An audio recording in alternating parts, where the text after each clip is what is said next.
प्रिय संस्कृत मित्राणी नमः संस्कृताय संस्कृत गंगा में आपका स्वागत है। मैं हूं सर्वज्ञभूषण। आइए बिहार जूनियर के लिए यानी मिडिल स्कूल के लिए कक्षा 6 से 8 के लिए जो आप लोग फॉर्म भरे हैं बिहार में, उसके लिए हम आपको कुछ प्रश्नों की प्रकृति बता रहे हैं, किस प्रकार के प्रश्न आ सकते हैं। यद्यपि अभी कोई पेपर नहीं हुआ है, फिर भी जूनियर स्तर का जो स्टैंडर्ड है उसके हिसाब से मुझे लगता है कि बिहार जूनियर की जो 6, 7, 8 की किताबें हैं वो आपको पढ़ना चाहिए। वहाँ से गद्यांश पद्यांश या पीछे का जो व्याकरण का हिस्सा है वो आपसे पूछा जा सकता है। हमने ऐप में पढ़ा के डालने की पूरी कोशिश की है कि हम 6, 7, 8 की सभी किताबें आपको ऐप में दे पाएँ। आइए कुछ प्रश्नों पर चर्चा करते हैं। बिहार जूनियर वर्ग 6 से 8 माध्यमिक विद्यालय शिक्षक का 5वां एपिसोड है ये। कुछ प्रश्नों की वैरायटी देखते हैं। देखिए, बड़े सिंपल और सहज सवाल होंगे। उसमें से जैसे छंद शास्त्र से रचयिता का, छंद शास्त्र के रचयिता कौन है? जैसे अष्टाध्यायी के लेखक पाणिनि हैं और हमारे यहाँ वररुचि या कात्यायन को हम लोग वार्तिककार कहते हैं, महाभाष्य लिखने वाले पतंजलि को हम लोग भाष्यकार कहते हैं, ऐसे ही छंद शास्त्र के लिखने वाले को हम लोग पिंगल कहते हैं। आचार्य पिंगल ने छंद शास्त्र की रचना की। ऐसे बहुत सिंपल लेकिन सहज सवाल हैं, इन्हें हमें जानना ही चाहिए। आप ये कहें कि सर जूनियर वाले हैं, ये कैसे पूछ लेगा? नहीं, ये सामान्य 6 शास्त्र हमारे यहाँ हैं, 6 वेदांग हैं।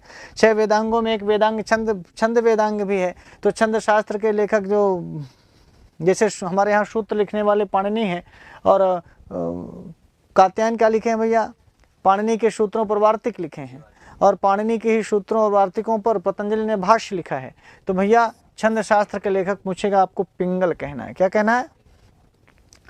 अब इसी प्रकार का एक और सवाल देखिए, लिखा है श्रीमद् भगवद गीतायाम तृतीयोध्याय से नाम किम, या श्रीमद् भगवद गीताया तृतीयोध्याय से नाम किम, ऐसे कर लीजिए ना। श्रीमद् भगवद गीता के तीसरे अध्याय का नाम क्या है? तो श्रीमद् भगवद गीता अर्जुन विषाद योग, तो पहला अध्याय है। गुरुजी कर्म योग नाम है कि पहला, इसके ये अर्जुन विषाद योग नाम है कि ज्ञान कर्म संन्यास योग नाम है?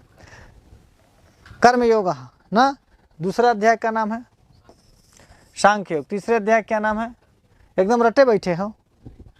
हाँ नहीं रटे बैठे रहो।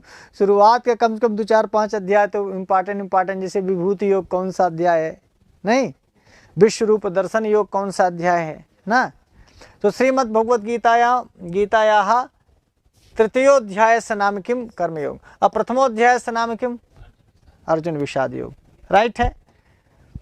तो अब अगला इसी प्रकार के जैसे उपनिषद शब्द है ना, उपनिषद इति पदे कः प्रत्यय अस्ति। आप पूछ सकते हैं, हो सकता है आपको कठिन लगता हो, लेकिन कभी कभी जैसे उपनिषद इत्यादि में पद प्रत्यय जानना ही चाहिए। उपसर्ग है, क्यों? उपसर्ग है। और उपनिषद में यदि प्रत्यय पूछे तो आपको क्विप प्रत्यय कहना है। कौन सा प्रत्यय कहना है? क्विप। सर्वापहारी लोप होता है। और लेकिन ध्यान रखिएगा उपनिषद शब्द स्त्रीलिंग में है। किस लिंग में भैया? राइट। तो उपनिषद इति पदे कः प्रत्यय क्विप प्रत्यय। अब ले एक बड़ा सुंदर सी लाइन, बड़ी इंपॉर्टेंट लाइन, न तज् ज्ञानम न तत्शिल्पम न सा विद्या न सा कला न सो योगो न तत्कर्म नाट्यस्मिन् यन्न दृश्यते। ना वो कोई ज्ञान है दुनिया में, न कोई ऐसा शिल्प है, न कोई ऐसी विद्या है, न कोई ऐसी कला है, ना ही कोई ऐसा योग है, ना ही ऐसा कोई कर्म है जो अस्मिन् नाट्य इस नाटक में यन्न दृश्यते, जो ना दिखाई दे। बड़ी मजेदार बात है। माने दुनिया में ऐसा कोई ज्ञान नहीं, कोई शिल्प नहीं, कोई विद्या नहीं, कोई कला नहीं, कोई योग नहीं, कोई कर्म नहीं जो इस नाटक में ना दिखाई पड़े। अर्थात नाट्य शास्त्र में, नाटक में सब कुछ है। यह कथन इति युक्ति ही कस्य आचार्यस्य, यह उक्ति किस आचार्य की है? अब इतना अर्थ मैंने बता दिया, अब तो आप अंदाजा मार दो भैया। दंडी बोलेंगे कि मम्मट बोलेंगे कि भरत मुनि बोलेंगे कि एक से अधिक बोलेंगे कि कोई नहीं। जब आप ये देख लिया कि नाट्यस्मिन् यन्न दृश्यते, नाटक में ऐसी कौन चीज़ है जो दिखाई नहीं देती ब्लैक कमांडो, वो ज्ञान, वो शिल्प, वो विद्या, वो कला, वो योग, वो कर्म, तो आपको कहना पड़ेगा कि भैया नाट्यशास्त्र के लेखक तो भरत मुनि हैं। यह बात नाट्यशास्त्र में कही गई है तो यह बात कहने वाले भरत मुनि होंगे। सी चाची जी सही हो जाएंगी, ए अम्मा बी बीबी, या बी बुआ, या बी बेबी, और सी चाची दी दादी, तो भरत मुनि सही हो जाएंगे। भरत मुनि ने नाट्यशास्त्र लिखा। 36 अध्याय हैं भैया नाट्यशास्त्र में। कितने? 36 ना। और इसके लेखक कौन है? भरत मुनि है। तो ये न तज् ज्ञानम न तत्शिल्पम न सा विद्या न सा कला न सो योगो न तत्कर्म नाट्यस्मिन् या न दृश्यते, ये किसने कहा? हाँ, भरत मुनि ने। देखिए गुरु मंत्र नामक किताब है, यूपी टेट का व्याख्यात्मक है भैया। आप चाहें तो इसको ले सकते हैं। विजयी भव जरूर पढ़िएगा, विजय पथ जरूर पढ़िएगा। ये आप जूनियर वालों के लिए बता रहा हूँ, जो लोग जूनियर में फार्म भरे हैं। काहे में फार्म भरे हैं भैया? हाँ, और जूनियर वालों के लिए पूरा मॉडल पेपर चापा चाप डाल रहे हैं। काहे में? ऐप में। तो संस्कृत गंगा ऑफिशियल ऐप को डाउनलोड करके इस बार एक सूत्री कार्यक्रम, आप जितना पेपर यहाँ से पढ़े उसको हल करिए, और किसी भी प्रश्न में आपको गलती लगे आप तुरंत कॉल करके हमको सूचित करिए। हो सकता है कि भाई देखिए हम लोग पेपर बनाते हैं फिर दे देते हैं कंप्यूटर मैन को, और कंप्यूटर मैन संस्कृत वाला है नहीं। कंप्यूटर वाला जो ऐप में सही उत्तर करेगा वही सही उत्तर माना जाएगा। आपको लगेगा गुरुजी से गलत उत्तर बता दिए। नहीं भैया, हम लोग अपनी ओर से पूरी कोशिश करते हैं सही रहे। एक बार हम लोग करते भी हैं तो भैया चमड़ा की आँखियाँ गड़बड़ा सकत है ना, गलती हमहू पर से हो सकत है, लटपटिया सकत जीभ, दिमाग खटपटिया सकत है। या लोगन का काम दे थे ना पंडित जी। हाँ हाँ, तो इधर उधर निगाहें हो जाती। वीडियो कॉल करके यहाँ लोग काम करे थे, अपने मेहरारू से बतियात रहा थे और ऐप देखत रहा था, तो ऐसा ऐप गड़बड़ा ही जाए। हम उपाध्याय कहन के उपाध्याय ऐप चेक कैले तो एक बगल में अपन मोबाइल रखे रहे, मेहरारू से बतिया, एक बगल में ऐप देखा था। हम कहन हो गया ऐप कैसी तैसी हो जाई। जब वीडियो कॉल करत करत बतियाई, शतकत त्रयस रचयितु नाम किम अस्ति भैया, भवभूति भारवी भर्तृहरि। एक भाव वाले और कोई बताओ, भास। हाँ, एक भाव वाले और बताओ, भर्तृमेंठ। हाँ, और एक भाव वाले ढूंढो, भरत मुनि। और भाव वाले ढूंढो, भामा। और ढूंढो, सब भाव वाले ढूंढो। देखो शतकत त्रय में 3 शतक आते हैं। कौन कौन? नीति शतक, वैराग्य शतक और श्रृंगार शतक। इन तीनों शतकों, हाँ, भल्लाल कवि, बल्लट कवि, भट्ट नायक, भट्ट लोल्लट, भट्ट शंकुक, सब भाव वाले इकट्ठा करो। तो भैया शतकत त्रय में 3 शतक आए, नीति शतक, श्रृंगार शतक, वैराग्य शतक।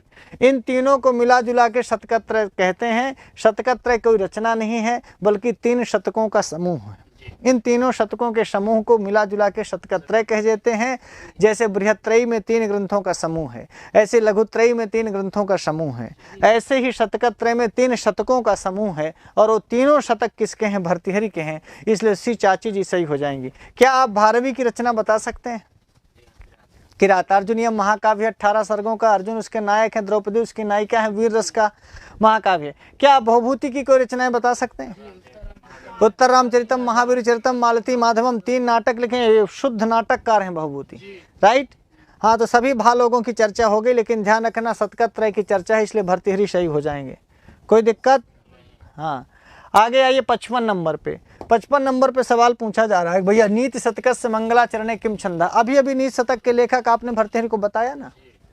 अब बताओ नीति शतक में जो मंगलाचरण, पहले मंगलाचरण सुना दो। दिक् कालाद्यनवच्छिन्नानंत चिन्मात्र मूर्तये स्वानुभूत्येकमानाय नमः शांताय तेजसे। अब मैंने श्लोक सुना दिया, छंद आप बता दो।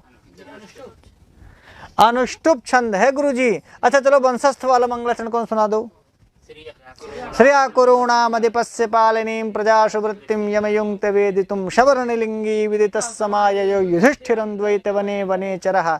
ये किरातार्जुनीयम का मंगलाचरण है, वस्तु निर्देशात्मक मंगलाचरण। इसी तरह वंशस्थ में एक मंगलाचरण और है शिशुपाल वध का, श्रेयपति श्रीमति शासितुम जगत जगन निवासो वश। इसी प्रकार नैषधि चरितम का भी है, नैषधि चरितम का भी मंगलाचरण वंशस्थ में है। क्या है? निपीय यस्य क्षितिरक्षिणः कथाम तथा द्रियन्ते न बुधा सुधामपि। ये भी वंशस्थ छंद में है। चलो मंदाक्रांता का कोई मंगलाचरण सुना दो। कश्चित कांता विरह गुरुणा स्वाधिकारात् प्रमत्तः। सब बता दिए। तो भैया अनुष्टुप में मंगलाचरण है नीति शतक का। अनीति शतक लेखक भारवी आई ना, भवभूति। हाँ, भा से भर्तृहरि। अब पढ़ाना अपने स्कूल में जाके भा से भवभूति। क्या पढ़ाओगे? का से कालिदास, का से हाँ, खा से कालिदास के बाद खा से खरगोश न पढ़ा दे कि कालिदास के बाद खरगोश पढ़ा दे। ठीक है। हाँ, घट कर पर घा से। अब बताइए एक गुरुजी, ये विजयी भव वाली किताब न भूले हो, चाहे पढ़ो चाहे न पढ़ो, साथ में ले रहे हो। ये विजयी भव ऐसी किताब है, साथ में लेने मात्र से आपका दम बढ़ जाता है, हैं? केवल ताकत आ जाती है गुरुजी। हैं? हाँ, जो पावरफुल नोट्स है, विजयी भव नामा है कि विजय हो बे, विजयी भव। इसलिए देखिए, यदि आप बिहार का जूनियर दे रहे हैं मिडिल स्कूल का, तो भैया ये किताब हार्डली क्या है, क्या कहते हैं अंग्रेजी में, कि मतलब किसी चीज़ को नहीं किसी चीज़ को बहुत तगड़े से रिकमेंड करना, हार्डली रिकमेंडेड फॉर यू। सही बोले हैं? हम ऐसे सही से कहूँ, अंग्रेजी मशक देते हैं बीच हैं। अब अंग्रेज भी बैठा रहते तो पास में कोई गड़बड़ा जाएगा तो क्या, अच्छा मान लो अंग्रेजी गलत भी हो जाएगी तो क्या दिक्कत है, अपनी कोई इज्जत है नहीं अंग्रेजी के क्षेत्र में, नहीं। मान लो संस्कृत वाला एक आध शब्द अंग्रेजी बोल दे तो उसकी तो और बड़ा बढ़िया है। वाला अंग्रेजी वाला कोई हमारी तरह संस्कृत बोल दे तो बताए कैसे बोलेगा। किसी ने कहा कि सर आपसे अंग्रेजी नहीं बनती है, इसका मुझे कोई गम नहीं है और ना ही इसका कोई पश्चाताप, ठीक है। तो देखिए मुझे ये लगता है ना कि यदि अंग्रेजी वाले से इतनी अच्छी संस्कृत नहीं बनती तो एक संस्कृत वाले से उतनी अच्छी अंग्रेजी नहीं बनी तो कोई दिक्कत नहीं। पर लोग इसको दूसरे तरीके से लेते हैं, अरे वजह आपसे अंग्रेजी नहीं बनती, अरे भाई ये भी कहो अंग्रेजी वाले से, अरे यार तुमसे एक तो संस्कृत नहीं बनती, तुम पूरा आयुन रिलिक हमारा सुना दो, बताएं 14 सूत्र। कोई अंग्रेजी का प्रोफेसर हमारा आयुन रिलिक पूरा सुना दे, सुना नहीं पाओगे। ककारा है हमारे यहाँ माहेश्वर सूत्र ककारा, तो तुम हमारे यहाँ का ककारा भी नहीं जानते, कम से कम तुम्हारे वहाँ का ABCD हम पूरा सुना देंगे गुरुजी। इसलिए तुमसे तो बढ़िया है, तुमसे तेज हैं अंग्रेजी, ABCD EFG HI JK L M N O P Q R S T U V W X Y Z मार दी ना पूरा। और तुम इसी तरह आयु लिख के हमारा सुनाओ, सुना नहीं पाओगे अंग्रेजों, शुद्ध नहीं सुना पाओ, जाके खप चटत में लटपटिया जाओगे, खप चटत चटता खप चटत ऐसे कर लोगे। हाँ हम पढ़ाएंगे तब भी तुमसे देर बनेगा। विवेक भ्रष्टानाम भवति विनिपातः शतमुखः नीति शतकानुसारम ऐसा सूक्ति कस्याः पद्धतेः अस्ति। देखिए विवेक भ्रष्टानाम भवति विनिपातः शतमुखः, ये नीति शतक की लाइन है, भर्तृहरि की लिखी हुई लाइन है कि जब लोग उनका विवेक भ्रष्ट हो जाता है तो उनका सैकड़ों प्रकार से विनिपात होता है, पतन होता है। यदि एक बार पतन होना शुरू हुआ तो भैया बहुत बार होता है। तो ये है अज्ञ पद्धति यानी मूर्ख पद्धति। अज्ञ पद्धति को ही मूर्ख पद्धति भी कहते हैं। तो मूर्ख पद्धति का यही श्लोक है, इसे आप ध्यान रखिएगा। बोलो हाँ ध्यान रखेंगे। आगे देखिए, यह पांडवा नाम सेनापते है नाम किमस्ति। तो पांडव के सेनापति धृष्टकेतु हैं कि धृष्टद्युम्न है कि द्रोणाचार्य हैं कि उपर्युक्तेषु एकस्माद् अधिका उपर्युक्तेषु किंचन अपि नास्ति। देखिए धृष्टद्युम्न, धृष्टद्युम्न किसके लड़के हैं पता है? द्रुपद के लड़के। ये द्रौपदी के भाई हैं, ये अर्जुन के साले हैं। गुरुजी जीजा साले हैं अर्जुन, और ये द्रौपदी के भैया हैं, द्रुपद के बेटे हैं धृष्टद्युम्न, और पांडवों की ओर से सेनापति हैं। अर्जुन हरे अपने साला के सेनापति बनाए रहे हैं। ऐसे घरे में जब सारा आ जाता तो पूरा मलकाना सारे के मनी दे देते सार का। देख लो ये हम महाभारत काल से चल रहा है। इसी में उपद्या के साला आवा, उपद्या कहें कि हमारे अपने भाई के बियाह में पूरा मालिक हमारा साला रहेगा, पूरा मालिक देना लेना सब साला करेगा धृष्टद्युम्न। ठीक है आगे देखिए 58 में देखो है, ये बिहार गंगा की पुस्तक है। TGT PGT के लिए पूरे बिहार गंगा को हमने आपको दे दिया है भैया।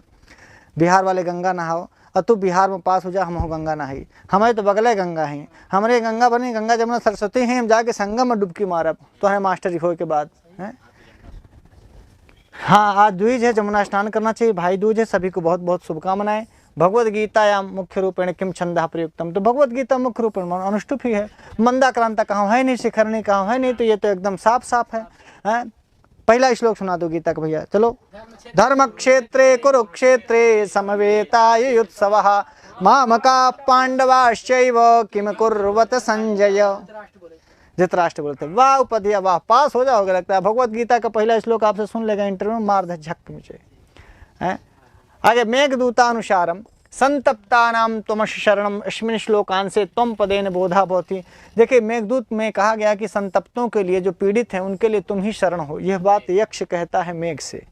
तो त्वमसि शरणम, तुम ही हो शरण किसके लिए? जो संतप्त हैं, तो तुम ही शरण हो। तुम कौन है? मेघ। तो यहाँ अस्मिन् श्लोकान से त्वम पद से किसका बोध हो रहा है? मेघ का। कहने वाला इस लाइन का वक्ता है यक्ष, वक्ता है इनका। हाँ तो आप देखिए संतप्ता नाम तमसि शरणम, ये यहाँ त्वम पद से बोध हो रहा है मेघ का, और इस लाइन का वक्ता कौन है भैया? यक्ष है। और ये लाइन मेघदूत की है। मेघदूत के लिखने वाले कालिदास हैं। यह एक दूत काव्य है, संदेश काव्य है, मंदाक्रांता छंद है, इसमें है, खंड काव्य है। क्यों? अश्वघोषस्य कृति ही नास्ति। पूछ रहा नास्ति पूछ रहा है, नास्ति देखे नहीं, अस्थि लिखे हुए सौंदर्यानंद मान के चले ही हो। राष्ट्रपाल नाटक भी उनका है, सारीपुत्र प्रकरण भी उनका है। जब तीनों सही हो जाएं तो प्रयुक्तेषु किंचन अपि नास्ति। ऐसी अश्वघोष की कोई ऊपर लिखी हुई रचना नहीं है जो उनकी रचना ना हो ना। तो देखिए इसको समझना, अश्वघोष की कृति नहीं है पूछ रहा है, राष्ट्रपाल नाटक उनकी कृति है, इसका मतलब ये गलत हो गया। सौंदर्यानंद भी अश्वघोष की कृति है, मतलब ये गलत हो गया। अश्वघोष की कृति नहीं, ये सारीपुत्र प्रकरण है और नहीं पूछ रहा है ना, तो ये तीनों हैं, हमको तो नहीं ढूंढना है। तो ऐसी कोई रचना नहीं है जो अश्वघोष की रचना ना हो। बोलो गुरुजी, जो अश्वघोष की कृति नास्ति, यानी तीनों अस्ति, तीनों ये अस्थि, ये भी क्या है अस्थि है, ये भी क्या है अस्थि, ये भी क्या है अस्थि। जब हमको ढूंढना नास्ति, नास्ति कोई है ही नहीं, तो फिर उपर्युक्तेषु किंचन अपि नास्ति। आप समझना इसको, ये उल्टा पुल्टा सवाल दिमाग खराब कर देगा आपका, तो इसको समझना है। नास्ति में फिर नास्ति हो जाएगा, ऐसी कोई, ये सब अस्थि अस्थि हैं। ये यदि ऐसा पूछता कि अश्वघोषस्य कृति ही अस्थि, तो फिर उपर्युक्तेषु एकस्मात् अधिकः हो जाता, अधिकः वाला उत्तर सही हो जाता है। और यहाँ नास्ति में तो ये सब रचनाएं हैं।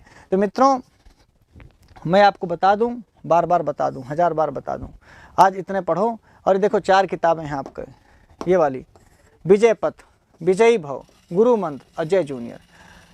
तो आप ये विजय पथ में ना प्रैक्टिस सेट है, ये है यूपी टेट का, ये प्रैक्टिस सेट है, बहुत अच्छी किताब है। प्रैक्टिस सेट यूपी टेट के लिए विजय पथ, विजयी भव, गुरु मंत्र, यही आपको पढ़ लेना है। और आपको ऑनलाइन क्लास से जुड़ने के लिए ये वाला ऐप डाउनलोड कर लेना है। और कुछ पढ़ो ना पढ़ो, पर इसका टेस्ट सीरीज जरूर पढ़ लेना है, नहीं तो बाद में ना परीक्षा दे के हुए तो कहा कि अरे यार टेस्टवा पढ़ ले, इतना अच्छा रहा। रात दिन लग करके हम लोग आपके लिए टेस्ट सीरीज तैयार कर रहे हैं, हरियाणा के लिए भी, और बिहार टीजीटी के लिए, बिहार पीजीटी के लिए, और बिहार जूनियर के लिए। तो मिडिल स्कूल वालों, बिहार जूनियर वालों, आपके लिए इस बार अहर्निश कार्य हो रहा है। तो वैसे तो 500 रुपये में आपको पूरा कोर्स है, पर नहीं कोर्स ले रहे हैं जो लोग, तो कम से कम 100 रुपये, 200 रुपये, जो भी 150 रुपया का वो वाला ऐप ले करके टेस्ट जरूर दे देना। गुरुजी तुम्हारे लगे 100 रुपया न होई तो हमसे ले ले हो, लेकिन टेस्ट बाद दई दे हो सरऊ। पूछा काहे, ऐसे काहे, ऐसे कि भैया टेस्ट दिए रहेंगे कई बार, 1000 बार, 100 बार, 50 बार, जितनी बार टेस्ट दिए रहेंगे उतना अच्छा रहेगा। आपको ये पता रहेगा कि भैया कैसे सवाल आएंगे, कैसे सवाल आएंगे, मैं कैसे हल करना है। तो आज के लिए इतना ही, फिर नई वीडियो के साथ उपस्थित होंगे, तब तक के लिए नमः संस्कृत।